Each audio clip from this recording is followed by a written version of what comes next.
Chapter 16. Out. In 1961, Mr. Muhammad's condition grew suddenly worse. As he talked with me when I visited him, when he talked with anyone, he would unpredictably begin coughing harder and harder until his body was racked and jerking in agonies that were painful to watch, and Mr. Muhammad would have to take to his bed. We among Mr. Muhammad's officials and his family kept the situation to ourselves while we could. Few other Muslims became aware of Mr. Muhammad's condition until there were last-minute cancellations of long-advertised personal appearances at some big Muslim rallies. Muslims knew that only something really serious would ever have stopped the messenger from keeping his promise to be with them at their rallies. Their questions had to be answered, and the news of our leader's illness swiftly spread through the Nation of Islam. Anyone not a Muslim could not conceive what the possible loss of Mr. Muhammad would have meant among his followers. To us, the Nation of Islam was Mr. Muhammad. What bonded us into the best organization Black Americans ever had was every Muslim's devout regard for Mr. Muhammad as Black America's moral, mental, and spiritual reformer. Stated another way, we Muslims regarded ourselves as moral and mental and spiritual examples for other Black Americans because we followed the personal example of Mr. Muhammad. Black communities discussed with respect how Muslims were suspended if they lied, gambled, cheated, or smoked. For moral crimes such as fornication or adultery, Mr. Muhammad personally would mete out sentences from 1 to 5 years of isolation, if not complete expulsion from the nation. And Mr. Muhammad would punish his officials more readily than the newest convert in a mosque. He said that any defecting official betrayed both himself and his position as a leader and example for other Muslims. For every Muslim in his rejection of immoral temptation, the beacon was Mr. Muhammad. All Muslims felt as one that without his light, we would all be in darkness. As I have related, doctors recommended a dry climate to ease Mr. Muhammad's condition. Quickly, we found up for sale in Phoenix the home of the saxophone player Louis Jordan. The nation's treasury purchased the home, and Mr. Muhammad soon moved there. Only by being two people could I have worked harder in the service of the Nation of Islam. I had every gratification that I wanted. I had helped bring about the progress and national impact such that none could call us liars when we called Mr. Muhammad the most powerful Black man in America. I had helped Mr. Muhammad and his other ministers to revolutionize the American Black man's thinking, opening his eyes until he would never again look in the same fearful, worshipful way at the white man. I had participated in spreading the truths that had done so much to help the American Black man rid himself of the mirage that the white race was made up of superior beings. I had been a part of the tapping of something in the Black secret soul. If I harbored any personal disappointment whatsoever, it was that privately I was convinced that our Nation of Islam could be an even greater force in the Black man's overall struggle if we engaged in more action. By that I mean I thought privately that we should have amended or relaxed our general non-engagement policy. I felt that wherever Black people committed themselves, in the Little Rocks and the Birminghams and other places, militantly disciplined Muslims should also be there for all the world to see and respect and discuss. It could be heard increasingly in the Negro communities. Those Muslims talk tough, but they never do anything unless somebody bothers Muslims. I moved around among outsiders more than most other Muslim officials. I felt the very real potentiality that, considering the mercurial moods of the Black masses, this labeling of Muslims as talk only could see us, powerful as we were, one day suddenly separated from the Negro's frontline struggle. But beyond that single personal concern, I couldn't have asked Allah to bless my efforts any more than He had. Islam in New York City was growing faster than anywhere in America. From the one tiny mosque to which Mr. Muhammad had originally sent me, I had now built 3 of the nation's most powerful and aggressive mosques: Harlem 7A in Manhattan, Corona 7B in Queens, and Mosque 7C in Brooklyn. And on a national basis, I had either directly established or I had helped to establish most of the 100 or more mosques in the 50 states. I was crisscrossing North America sometimes as often as 4 times a week. Often what sleep I got was caught in the jet planes. I was maintaining a marathon schedule of press, radio, television, and public speaking commitments. The only way I could keep up with my job for Mr. Muhammad was by flying with the wings that he had given me. As far back as 1961, when Mr. Muhammad's illness took that turn for the worse, I had heard chance negative remarks concerning me. I had heard veiled implications. I had noticed other little evidences of the envy and of the jealousy which Mr. Muhammad had prophesied. For example, it was being said that Minister Malcolm is trying to take over the nation. It was being said that I was taking credit for Mr. Muhammad's teaching. It was being said that I was trying to build an empire for myself. It was being said that I loved playing coast to coast Mr. Big Shot. When I heard these things, actually, they didn't anger me. They helped me to re-steel my inner resolve that such lies would never become true of me. I would always remember that Mr. Muhammad had prophesied this envy and jealousy. This would help me to ignore it because I knew that he would understand if he ever should hear such talk. A frequent rumor among non-Muslims was, Malcolm X is making a pile of money. All Muslims at least knew better than that. Me making money? The FBI and the CIA and the IRS all combined can't turn up a thing I got beyond a car to drive and a 7-room house to live in. And by now the Nation of Islam is jealously and greedily trying to take away even that house. I had access to money. Yes, Elijah Muhammad would authorize for me any amount that I asked for. But he knew, as every Muslim official knew, that every nickel and dime I ever got was used to promote the Nation of Islam. My attitude toward money generated the only domestic quarrel that I have ever had with my beloved wife, Betty. As our children increased in number, so did Betty's hints to me that I should put away something for our family. But I refused, and finally we had this argument. I put my foot down. I knew I had in Betty a wife who would sacrifice her life for me, if such an occasion ever presented itself to her. But still, I told her that too many organizations had been destroyed by leaders who tried to benefit personally, often goaded into it by their wives.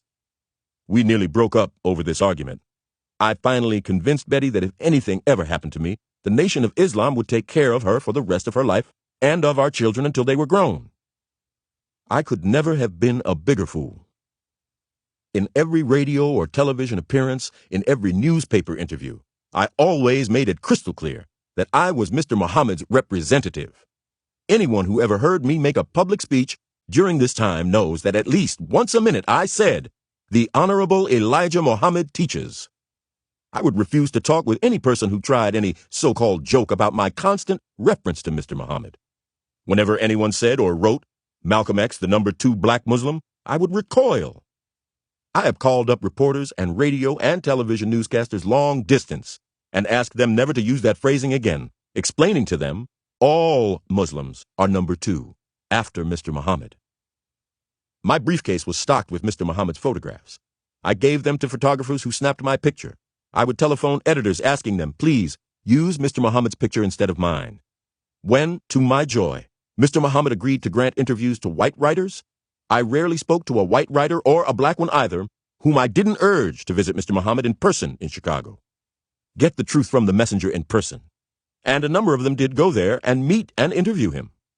Both white people and Negroes, even including Muslims, would make me uncomfortable always giving me so much credit for the steady progress that the Nation of Islam was making. All praise is due to Allah, I told everybody. Anything creditable that I do is due to Mr. Elijah Muhammad. I believe that no man in the Nation of Islam could have gained the international prominence I gained with the wings Mr. Muhammad had put on me, plus having the freedom that he granted me to take liberties and do things on my own, and still have remained as faithful and as selfless a servant to him as I was. I would say that it was in 1962 when I began to notice that less and less about me appeared in our nation's Muhammad Speaks. I learned that Mr. Muhammad's son Herbert, now the paper's publisher, had instructed that as little as possible be printed about me. In fact, there was more in the Muslim paper about integrationist Negro leaders than there was about me. I could read more about myself in the European, Asian, and African press. I am not griping about publicity for myself. I already had received more publicity than many world personages. But I resented the fact that the Muslims' own newspaper denied them news of important things being done in their behalf simply because it happened that I had done the things. I was conducting rallies, trying to propagate Mr. Muhammad's teachings, and because of jealousy and narrow-mindedness, finally I got no coverage at all. For by now an order had been given to completely black me out of the newspaper.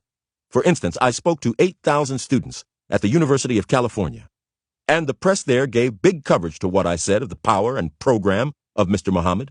But when I got to Chicago, expecting at least a favorable response and some coverage, I met only a chilly reaction. The same thing happened when in Harlem, I staged a rally that drew 7,000 people. At that time, Chicago headquarters was even discouraging me from staging large rallies, but the next week, I held another Harlem rally that was even bigger and more successful than the first one, and obviously, this only increased the envy of the Chicago headquarters. But I would put these things out of my mind as they occurred. At least as much as I humanly could, I put them out of my mind. I am not trying to make myself seem right and noble. I am telling the truth. I loved the nation and Mr. Muhammad. I lived for the nation and for Mr. Muhammad. It made other Muslim officials jealous, because my picture was often in the daily press. They wouldn't remember that my picture was there because of my fervor in championing Mr. Muhammad.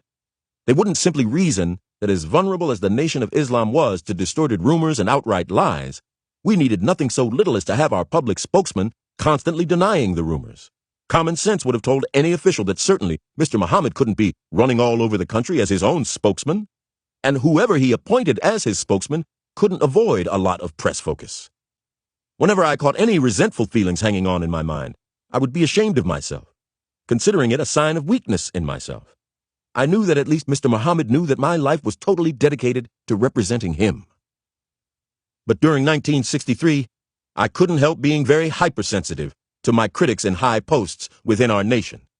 I quit selecting certain of my New York brothers and giving them money to go and lay groundwork for new mosques in other cities because slighting remarks were being made about Malcolm's ministers. In a time in America when it was of arch importance for a militant black voice to reach mass audiences, Life magazine wanted to do a personal story of me, and I refused. I refused again when a cover story was offered by Newsweek. I refused again when I could have been a guest on the top-rated Meet the Press television program. Each refusal was a general loss for the black man and for the Nation of Islam. Each refusal was a specific loss, and each refusal was made because of Chicago's attitude. There was jealousy because I had been requested to make these featured appearances. When a high-powered rifle slug tore through the back of the NAACP Field Secretary Medgar Evers in Mississippi, I wanted to say the blunt truths that needed to be said. When a bomb was exploded in a Negro Christian church in Birmingham, Alabama, snuffing out the lives of those 4 beautiful little black girls, I made comments, but not what should have been said about the climate of hate that the American white man was generating and nourishing. The more hate was permitted to lash out when there were ways it could have been checked, the more bold the hate became, until at last it was flaring out at even the white man's own kind, including his own leaders. In Dallas, Texas, for instance, the then Vice President and Mrs. Johnson were vulgarly insulted, and the U.S. Ambassador to the United Nations, Adlai Stevenson, was spat upon and hit on the head by a white woman picket. Mr. Muhammad made me the nation's first national minister. At a late 1963 rally in Philadelphia, Mr. Muhammad, embracing me, said to that audience before us, "This is my most faithful, hard-working minister. He will follow me until he dies." He had never paid such a compliment to any Muslim. No praise from any other earthly person could have meant more to me. But this would be Mr. Muhammad's and my last public appearance together. Not long before, I had been on the Jerry Williams radio program in Boston when someone handed me an item hot off the Associated Press machine. I read that a chapter of the Louisiana Citizens Council had just offered a $10,000 reward for my death. But the threat of death was much closer to me than somewhere in Louisiana. What I am telling you is the truth. When I discovered who else wanted me dead, I am telling you, it nearly sent me to Bellevue. In my 12 years as a Muslim minister, I had always taught so strongly on the moral issues that many Muslims accused me of being anti-woman. The very keel of my teaching and my most bone-deep personal belief was that Elijah Muhammad, in every aspect of his existence, was a symbol of moral, mental, and spiritual reform among the American black people. For 12 years, I had taught that within the entire Nation of Islam, my own transformation was the best example I knew of Mr. Muhammad's power to reform black men's lives. From the time I entered prison until I married about 12 years later, because of Mr. Muhammad's influence upon me, I had never touched a woman. But around 1963, if anyone had noticed, I spoke less and less of religion. I taught social doctrine to Muslims, and current events and politics, I stayed wholly off the subject of morality. And the reason for this was that my faith had been shaken in a way that I can never fully describe. For I had discovered Muslims had been betrayed by Elijah Muhammad himself. I want to make this as brief as I can, only enough so that my position and my reactions will be understood. As to whether or not I should reveal this, there's no longer any need for any question in my mind, for now the public knows. To make it concise, I will quote from one wire service story as it appeared in newspapers and was reported over radio and television across the United States. Los Angeles, July 3rd. UPI. Elijah Muhammad, 67-year-old leader of the Black Muslim movement, today faced paternity suits from two former secretaries who charged he fathered their 4 children. Both women are in their 20s. Miss Rosary and Miss Williams charged they had intimacies with Elijah Muhammad from 1957 until this year. Miss Rosary alleged he fathered her 2 children and said she was expecting a 3rd child by him. The other plaintiff said he was the father of her daughter. As far back as 1955, I had heard hints. But believe me when I tell you this, for me even to consider believing anything as insane sounding, as any slightest implication of any immoral behavior from Mr. Muhammad, why, the very idea made me shake with fear. And so my mind simply refused to accept anything so grotesque as adultery mentioned in the same breath with Mr. Muhammad's name. Adultery? Why, any Muslim guilty of adultery was summarily ousted in disgrace. One of the nation's most closely kept scandals was that a succession of the personal secretaries of Mr. Muhammad had become pregnant. They were brought before Muslim courts and charged with adultery, and they confessed. Humiliated before the general body, they received sentences of from 1 to 5 years of isolation. That meant they were to have no contact whatsoever with any other Muslims. I don't think I could say anything which better testifies to my depth of faith in Mr. Muhammad than that I totally and absolutely rejected my own intelligence. I simply refused to believe. I didn't want Allah to burn my brain as I felt the brain of my brother Reginald had been burned for harboring evil thoughts about Mr. Elijah Muhammad. The last time I had seen Reginald, one day he walked into the Mosque 7 restaurant. I saw him coming in the door. I went and met him. I looked into my own brother's eyes. I told him he wasn't welcome among Muslims, and he turned around and left, and I haven't seen him since. I did that to my own blood brother because years before, Mr. Muhammad had sentenced Reginald to isolation from all other Muslims, and I considered that I was a Muslim before I was Reginald's brother. No one in the world could have convinced me that Mr. Muhammad would betray the reverence bestowed upon him by all the mosques full of poor, trusting Muslims nickeling and diming up to faithfully support the Nation of Islam, when many of these faithful were scarcely able to pay their own rents. But by late 1962, I learned reliably that numerous Muslims were leaving Mosque 2 in Chicago. The ugly rumor was spreading swiftly, even among non-Muslim Negroes. When I thought of how the press constantly sought ways to discredit the Nation of Islam, I trembled to think of such a thing reaching the ears of some newspaper reporter, either black or white. I actually began to have nightmares. I saw headlines. I was burdened with a leaden fear as I kept speaking engagements all over America. Anytime a reporter came anywhere near me, I could hear him ask, "Is it true, Mr. Malcolm X? This report we hear that..." And what was I going to say? There was never any specific moment when I admitted the situation to myself. In the way that a human mind can do, I somehow slid over admitting to myself the ugly fact, even as I began dealing with it. Both in New York and Chicago, non-Muslims whom I knew began to tell me indirectly they had heard, or they would ask me if I had heard. I would act as if I had no idea whatever what they were talking about, and I was grateful when they chose not to spell out what they knew.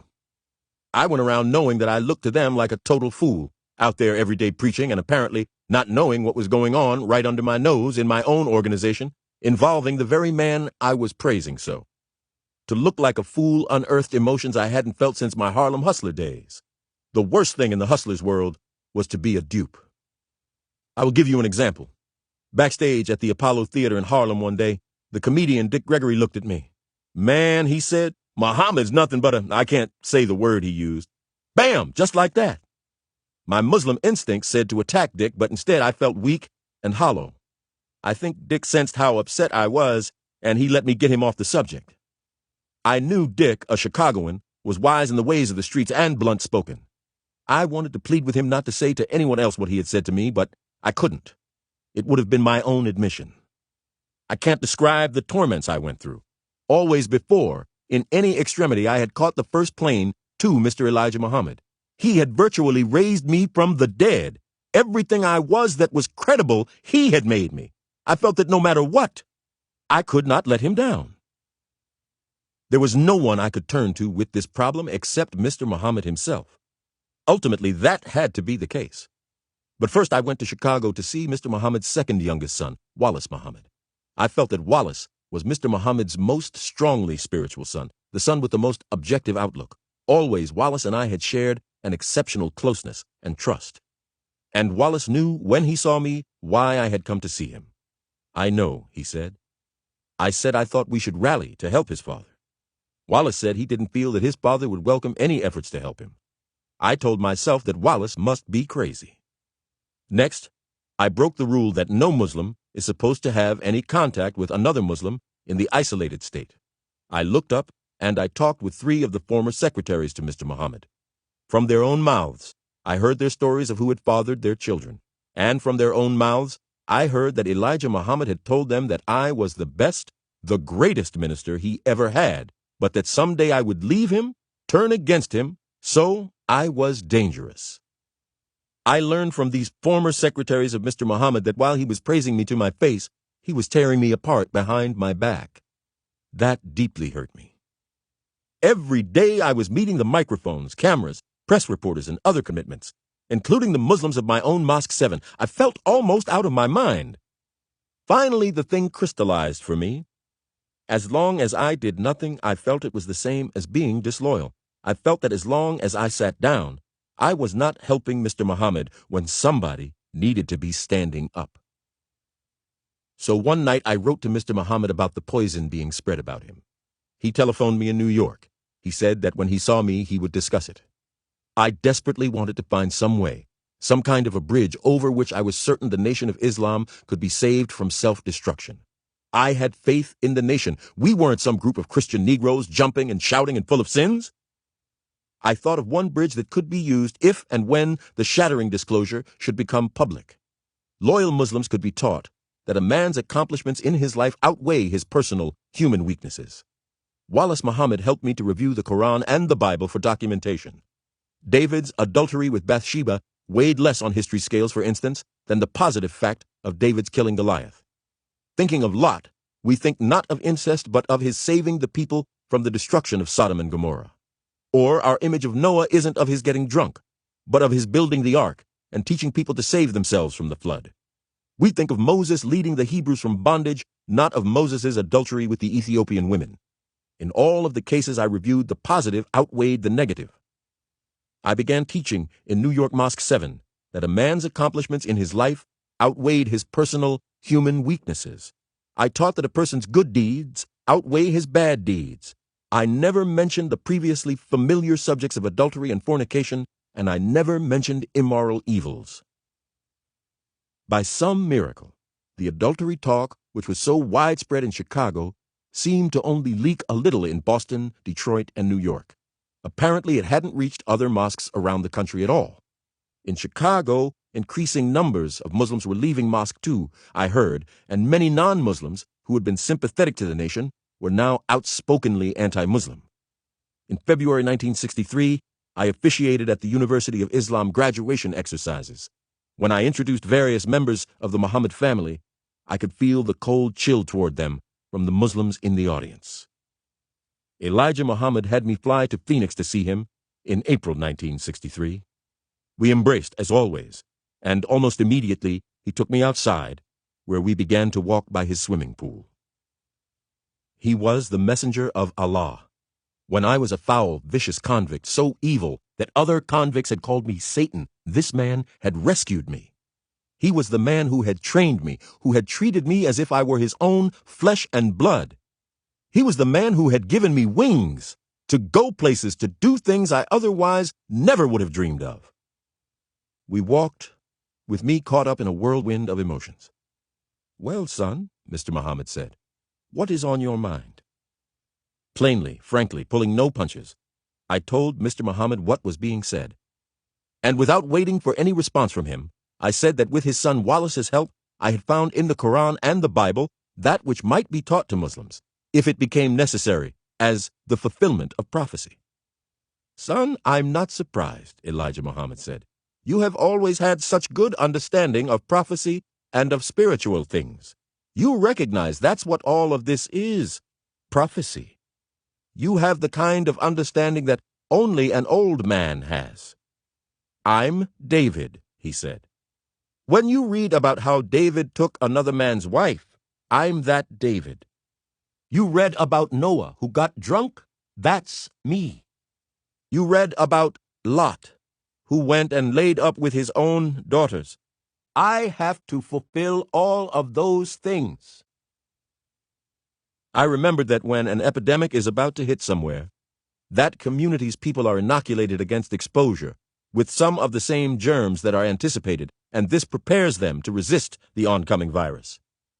I decided I had better prepare 6 other East Coast Muslim officials whom I selected. I told them, and then I told them why I told them, that I felt they should not be caught by surprise and shock if it became their job to teach the Muslims in their mosques the fulfillment of prophecy. I found then that some had already heard it. One of them, Minister Lewis X of Boston, as much as 7 months before. They had been living with the dilemma themselves. I never dreamed that Chicago Muslim officials were going to make it appear that I was throwing gasoline on the fire instead of water. I never dreamed that they were going to try to make it appear that instead of inoculating against an epidemic, I had started it. The stage in Chicago even then was being set for Muslims to shift their focus off the epidemic and onto me. Hating me was going to become the cause for people of shattered faith to rally around. Non-Muslim Negroes who knew me well, and even some of the white reporters with whom I had some regular contact, were telling me, almost wherever I went, Malcolm X, you're looking tired. You need a rest. They didn't know a fraction of it.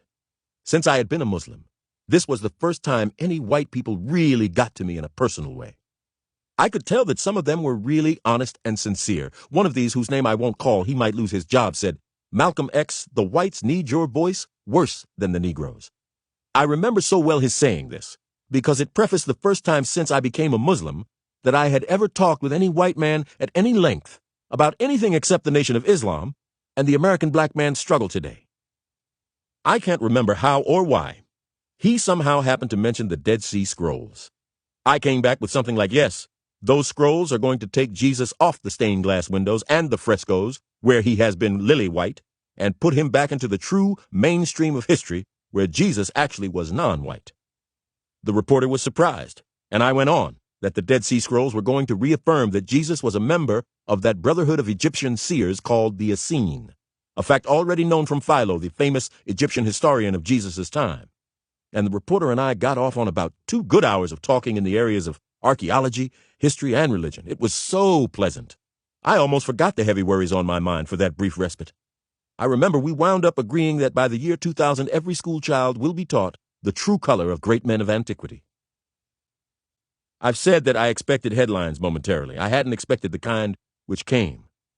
No one needs to be reminded of who got assassinated in Dallas, Texas on November 22nd, 1963. Within hours after the assassination, I am telling nothing but the truth. Every Muslim minister received from Mr. Elijah Muhammad a directive, in fact, 2 directives.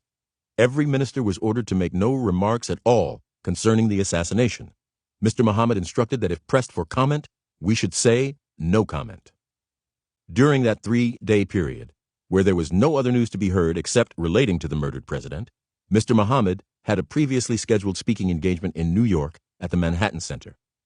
He canceled his coming to speak, and as we were unable to get back the money already paid for the rental of the center, Mr. Muhammad told me to speak in his stead, and so I spoke. Many times since then, I've looked at the speech notes I used that day, which had been prepared at least a week before the assassination. The title of my speech was God's Judgment of White America. It was on the theme familiar to me of, as you sow, so shall you reap, or how the hypocritical American white man was reaping what he had sowed. The question and answer period opened, I suppose inevitably, with someone asking me, "What do you think about President Kennedy's assassination?" What is your opinion? Without a second thought, I said what I honestly felt, that it was, as I saw it, a case of the chickens coming home to roost.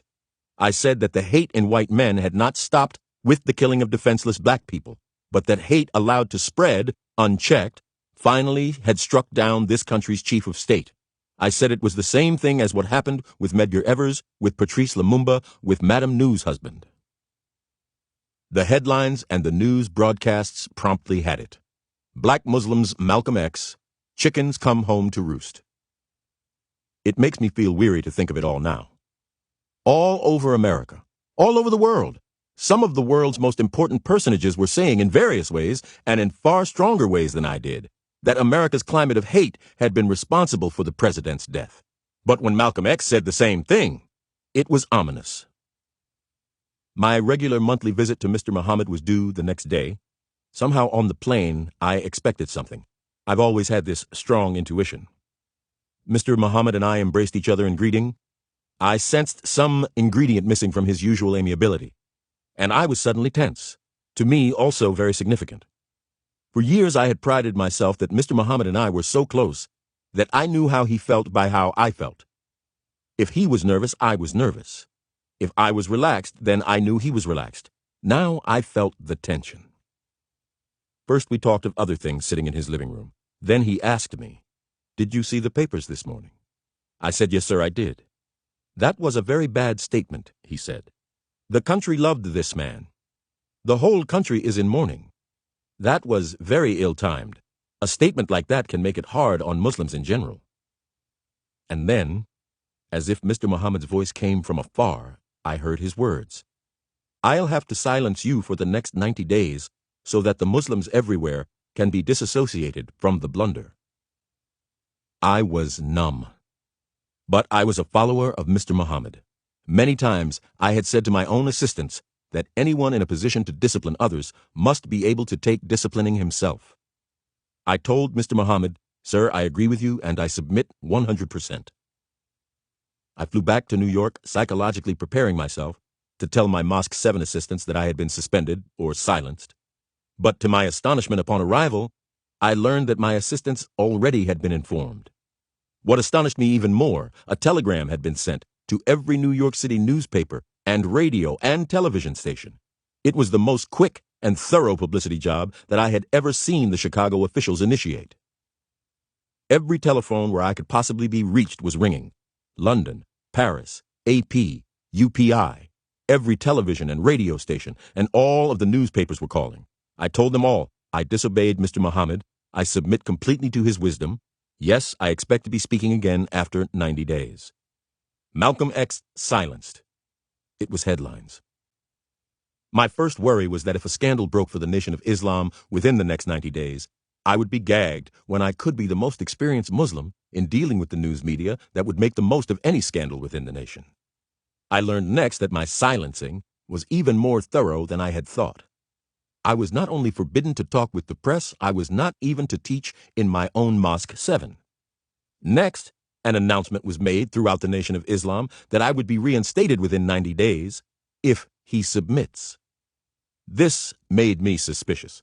For the first time, I had completely submitted, but deliberately, Muslims were being given the impression that I had rebelled.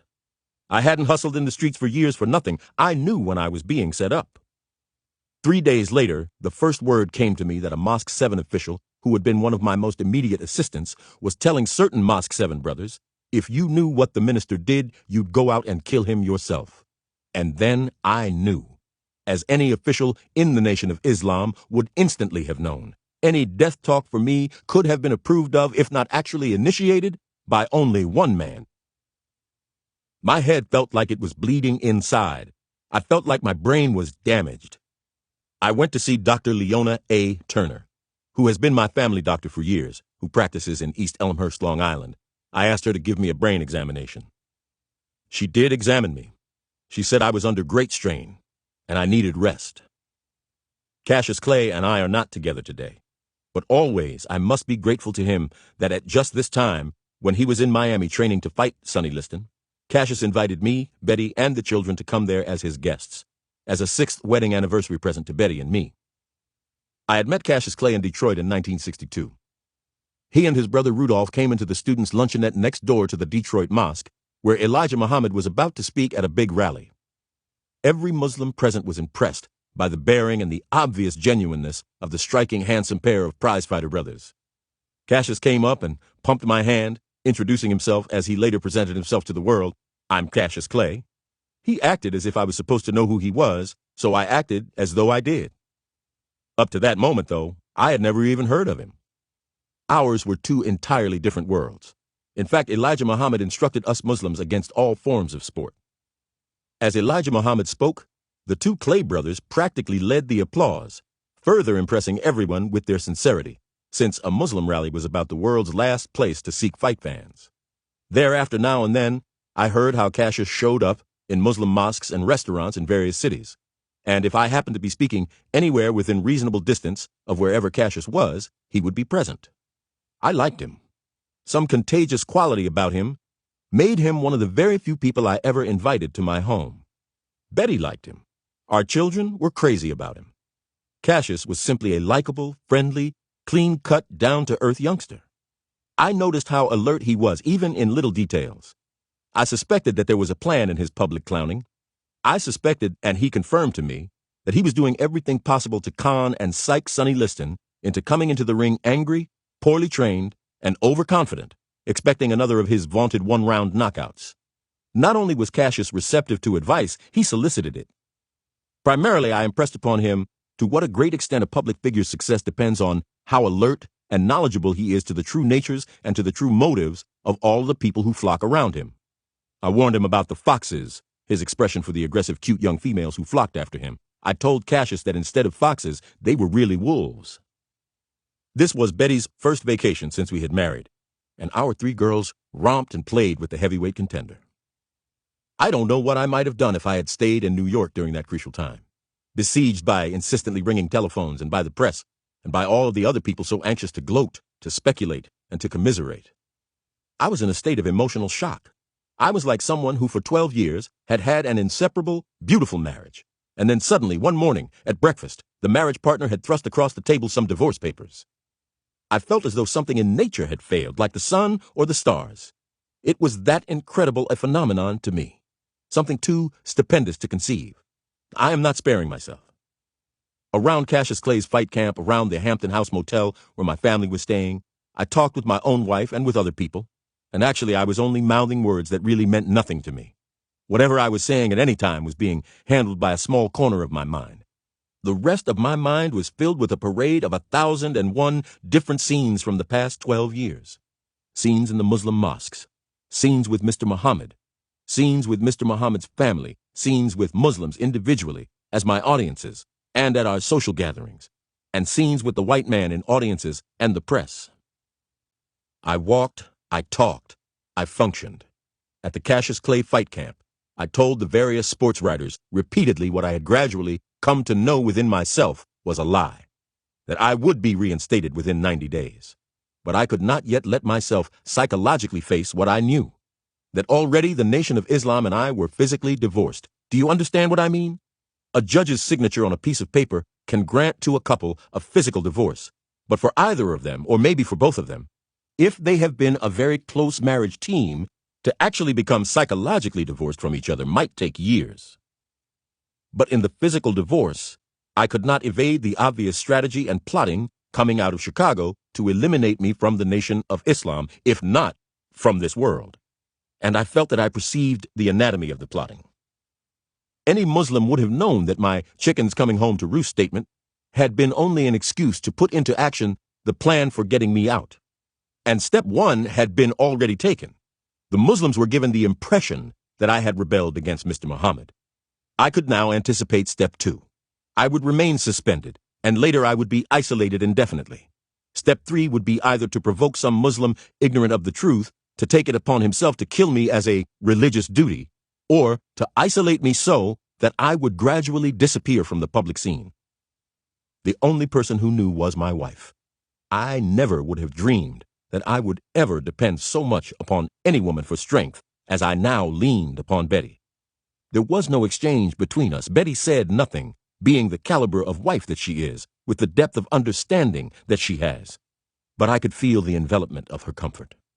I knew that she was as faithful a servant of Allah as I was, and I knew that whatever happened, she was with me. The death talk was not my fear. Every second of my 12 years with Mr. Muhammad, I had been ready to lay down my life for him.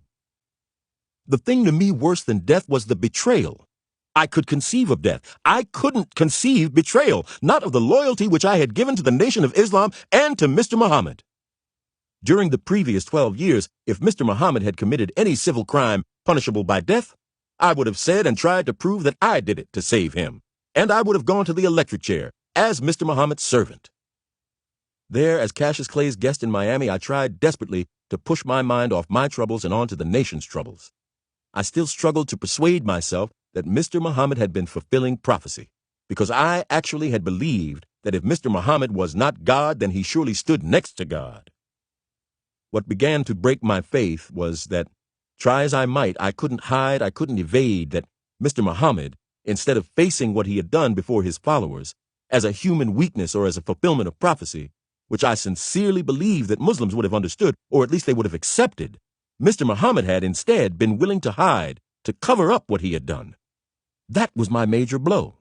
That was how I first began to realize that I had believed in Mr. Muhammad more than he believed in himself.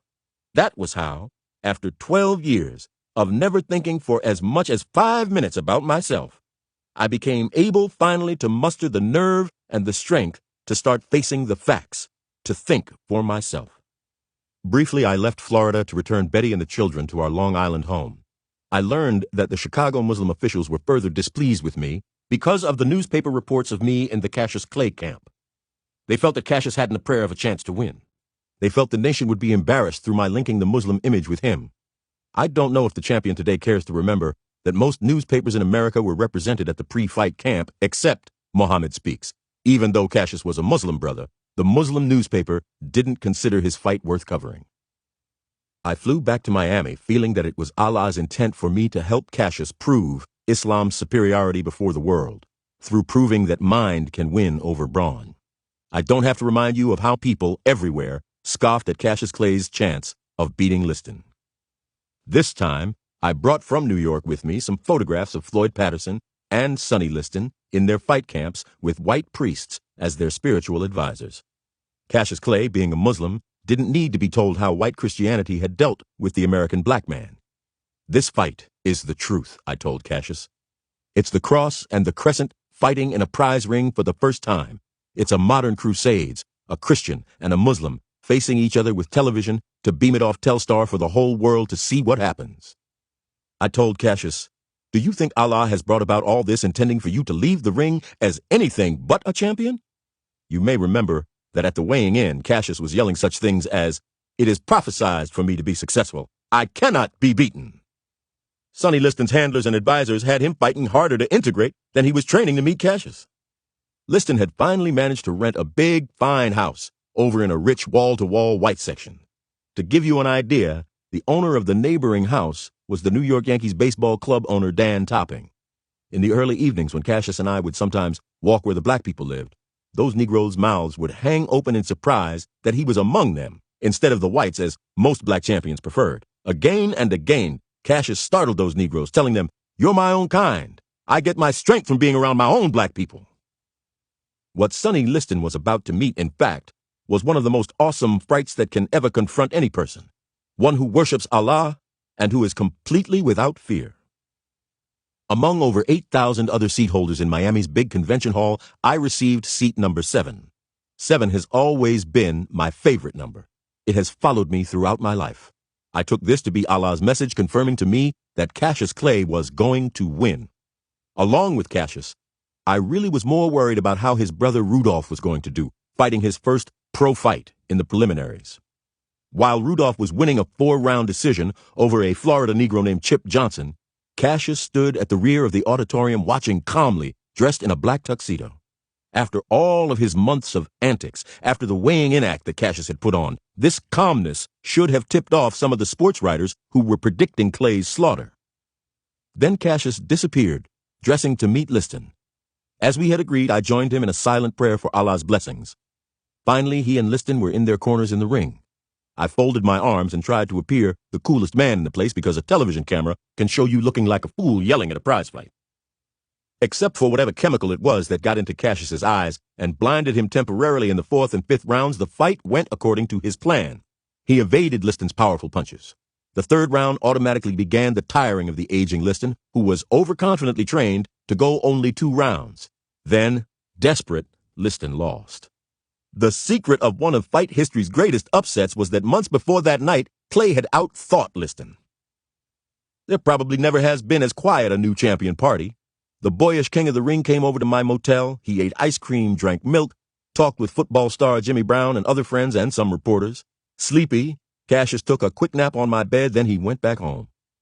We had breakfast together the next morning, just before the press conference, when Cassius calmly made the announcement, which burst into international headlines, that he was a black Muslim. But let me tell you something about that. Cassius never announced himself a member of any black Muslims.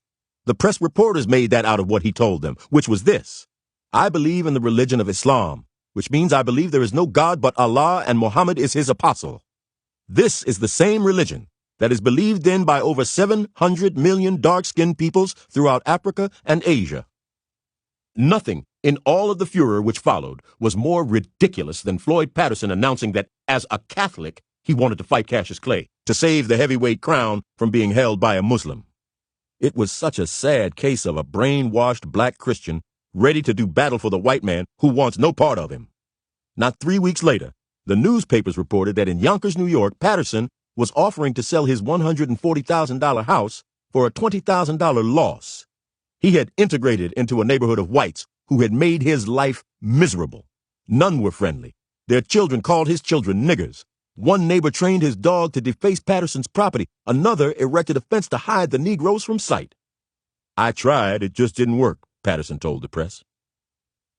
The first direct order for my death was issued through a Mosque 7 official who previously had been a close assistant. Another previously close assistant of mine was assigned to do the job. He was a brother with a knowledge of demolition. He was asked to wire my car to explode when I turned the ignition key. But this brother, it happened, had seen too much of my total loyalty to the nation to carry out his order. Instead, he came to me. I thanked him for my life. I told him what was really going on in Chicago. He was stunned almost beyond belief.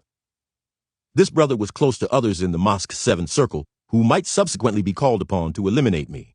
He said he would take it upon himself to enlighten each of them enough so that they wouldn't allow themselves to be used.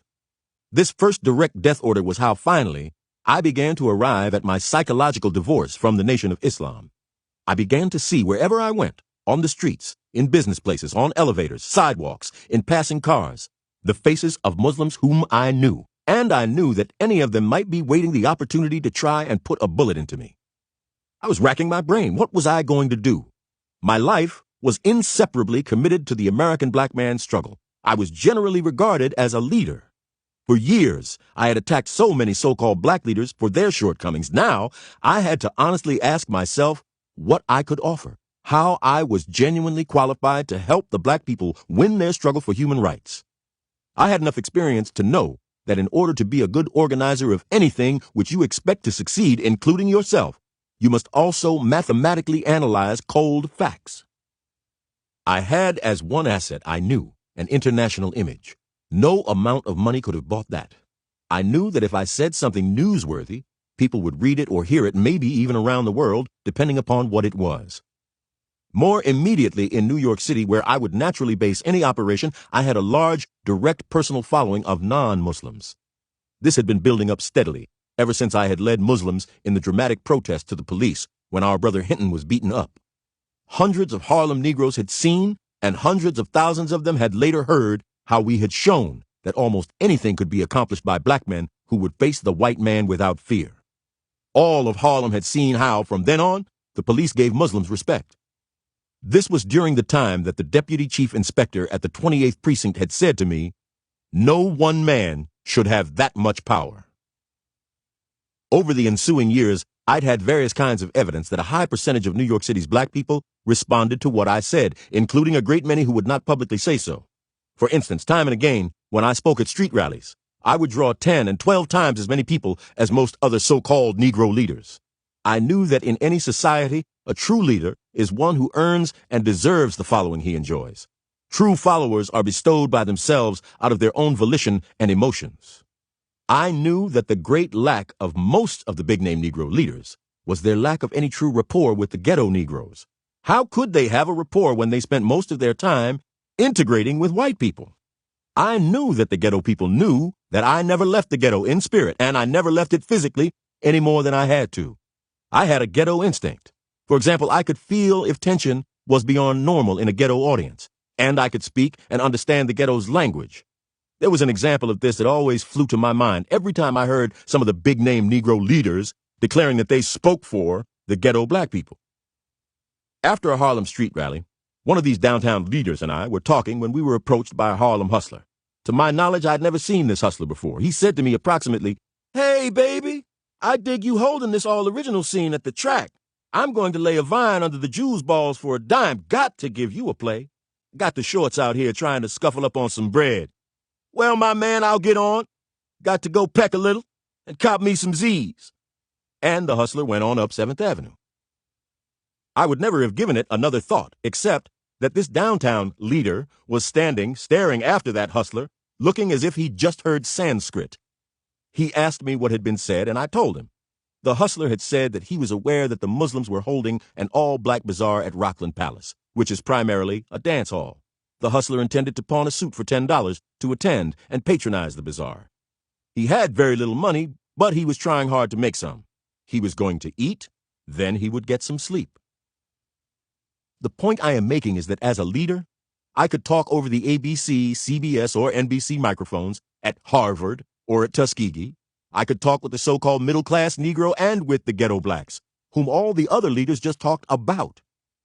And because I'd been a hustler, I knew better than all whites knew and better than nearly all of the black leaders knew that actually the most dangerous black man in America was the ghetto hustler. Why do I say this? The hustler out there in the ghetto jungles has less respect for the white power structure than any other Negro in North America. The ghetto hustler is internally restrained by nothing. He has no religion, no concept of morality, no civic responsibility, no fear, nothing. To survive, he is out there constantly preying upon others, probing for any human weakness like a ferret. The ghetto hustler is forever frustrated, restless, and anxious for some action. Whatever he undertakes, he commits himself to it fully, absolutely.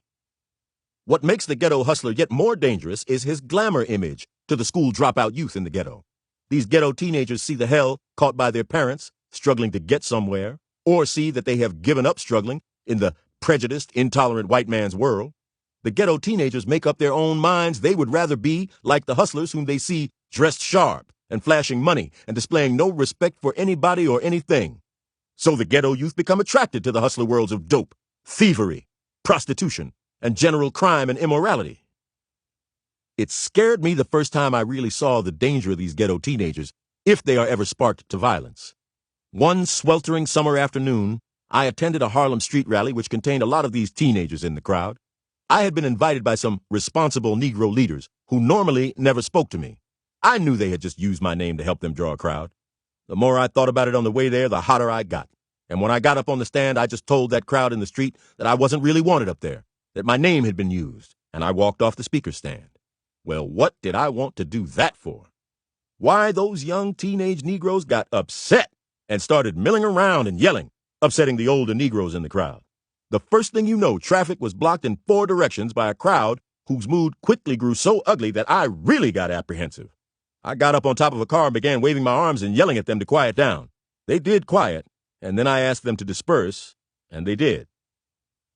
This was when it began being said that I was America's only Negro who could stop a race riot or start one.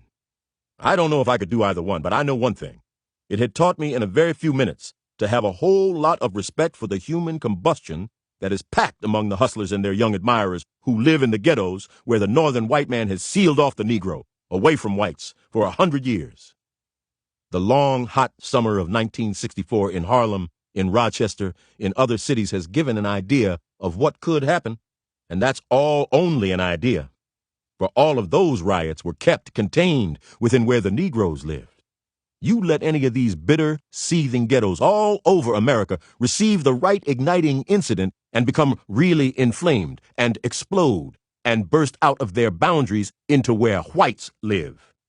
In New York City, you let enraged blacks pour out of Harlem, across Central Park, and fan down the tunnels of Madison and Fifth and Lexington and Park Avenues. Or take Chicago's South Side, an older, even worse slum. You let those Negroes swarm downtown. You let Washington, D.C.'s festering blacks head down Pennsylvania Avenue. Detroit has already seen a peaceful massing of more than 100,000 blacks. Think about that. You name the city. Black social dynamite is in Cleveland, Philadelphia, San Francisco, Los Angeles. The black man's anger is there fermenting. I've strayed off onto some of the incidents and situations which have taught me to respect the danger in the ghettos. I had been trying to explain how I honestly evaluated my own qualifications to be worthy of presenting myself as an independent leader among black men.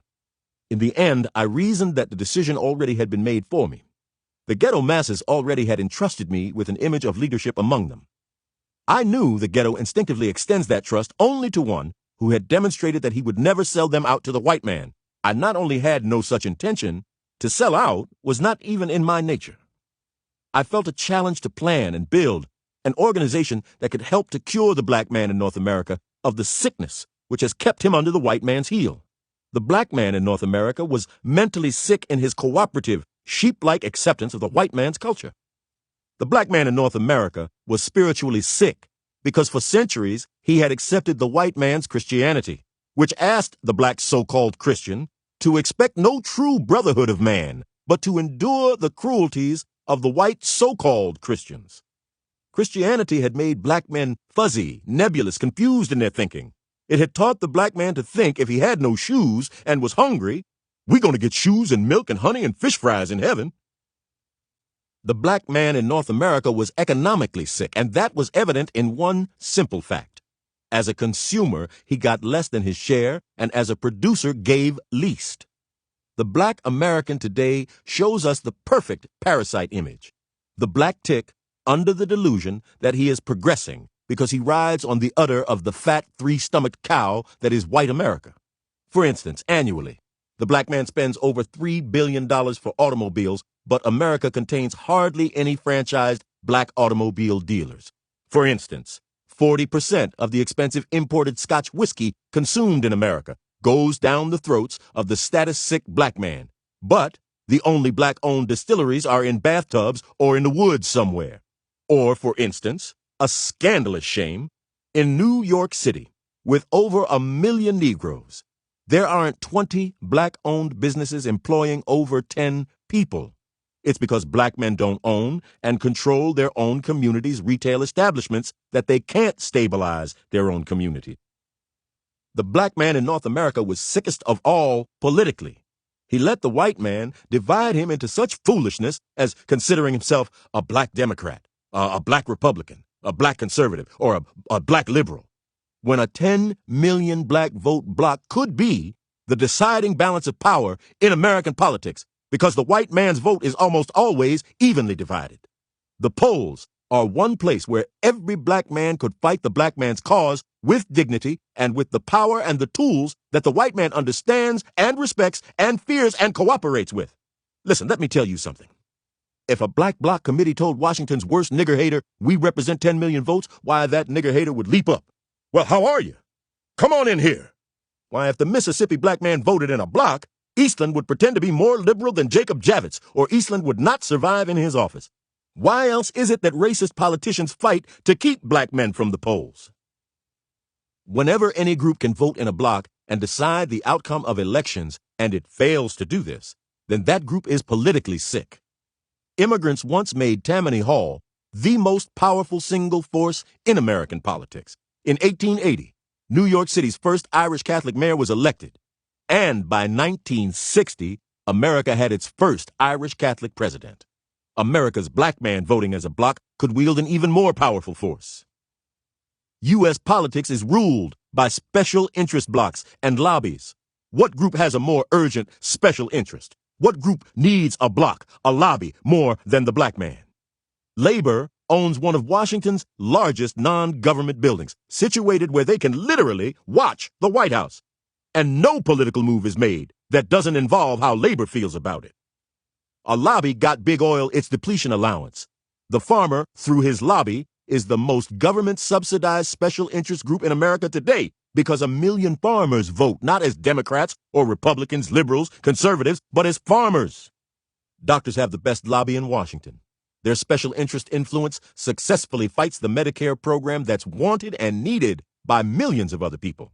Why, there's a beet growers lobby, a wheat lobby, a cattle lobby, a China lobby.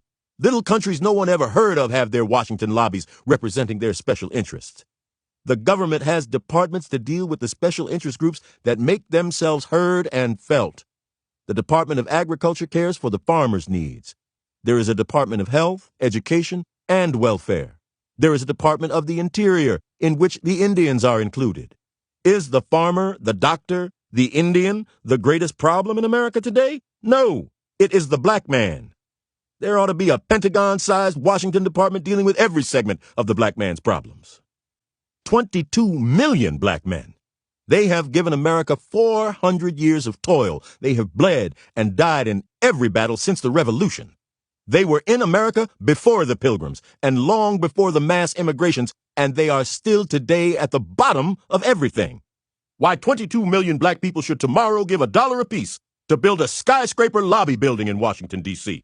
Every morning, every legislator should receive a communication about what the black man in America expects and wants and needs. The demanding voice of the black lobby should be in the ears of every legislator who votes on any issue. The cornerstones of this country's operations are economic and political strength and power. The black man doesn't have the economic strength, and it will take time for him to build it. But right now, the American black man has the political strength and power to change his destiny overnight.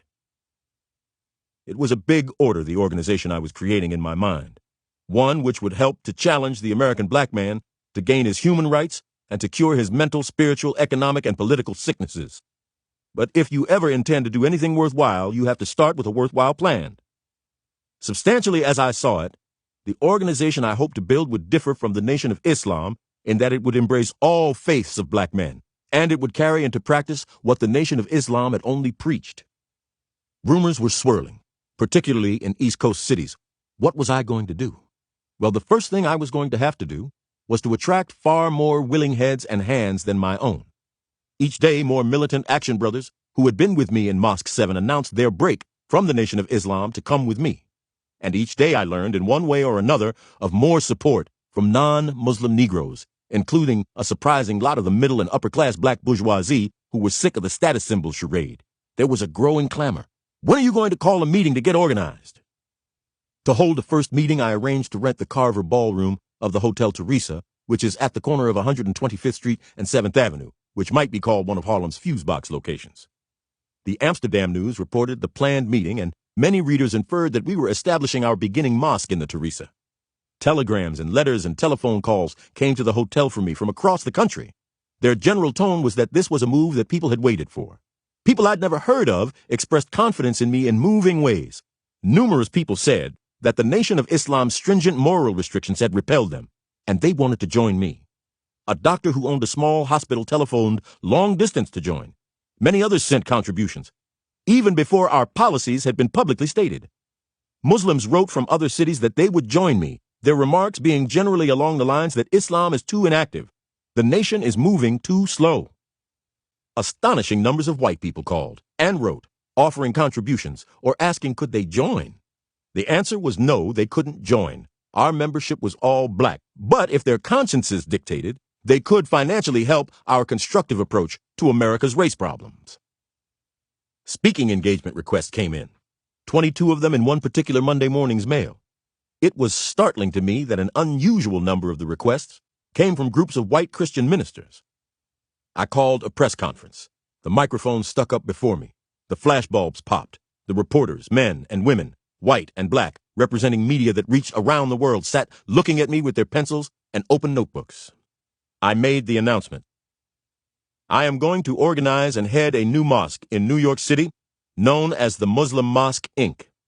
This will give us a religious base and, the spiritual force necessary to rid our people of the vices that destroy the moral fiber of our community. Muslim Mosque, Inc. will have its temporary headquarters in the Hotel Teresa in Harlem. It will be the working base for an action program designed to eliminate the political oppression, the economic exploitation, and the social degradation suffered daily by 22 million Afro-Americans. Then the reporters began firing questions at me. It was not all as simple as it may sound. I went few places without constant awareness that any number of my former brothers felt they would make heroes of themselves in the Nation of Islam if they killed me. I knew how Elijah Muhammad's followers thought. I had taught so many of them to think. I knew that no one would kill you quicker than a Muslim if he felt that's what Allah wanted him to do. There was one further major preparation that I knew I needed. I'd had it in my mind for a long time as a servant of Allah, but it would require money that I didn't have. I took a plane to Boston. I was turning again to my sister Ella. Though at times I'd made Ella angry at me, beneath it all, since I had first come to her as a teenaged hick from Michigan, Ella had never once really wavered from my corner. Ella, I said, I want to make the pilgrimage to Mecca. Ella said, how much do you need?